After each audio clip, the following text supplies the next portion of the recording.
తారాబాయి వాళ్ళ కూతురు మాట్లాడుతున్నాం. మొన్న బస్ యాక్సిడెంట్ అయింది కదా, అందులో మా అమ్మ కూడా ఉన్నది. ఆమె రోజు గండిపేట దగ్గర కాంటాక్ట్ బేసిక్ కింద మెలవ స్కూల్లో పనిచేస్తుండే. ఆమె రోజు రొటీన్గా 4 months నుంచి వెళ్తుంది ఆమె పనికి. ఇక పోయి వస్తుందేమో అనుకుంటే అప్పటికి యాక్సిడెంట్ అయిందని తెలిసింది. అయితే మాకు ఫోన్ ఎవరు చేయలేరు, వాళ్ళ ఫోన్ చేస్తే ఫోన్ ఎత్తలేరు. అదే డౌట్ తోటి మేము వెళ్తే ఆమె ఇట్లా చనిపోయిందని తెలిసింది.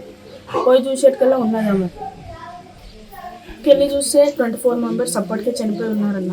మా ఒక్క ఫ్యామిలీ కాదు, మిగతా ఫ్యామిలీస్ మొత్తం చనిపోయి ఉన్నారు. గవర్నమెంట్ తొందరగా రియాక్ట్ అయింది అప్పటికల్లా కూడా. మా అమ్మతో పాటు కూడా వెళ్ళి ఆమెకు కూడా ఆపరేషన్ జరిపించారంట. పట్నం మహేందర్ రెడ్డిలో ఆమె ఉన్నది ఇప్పుడు.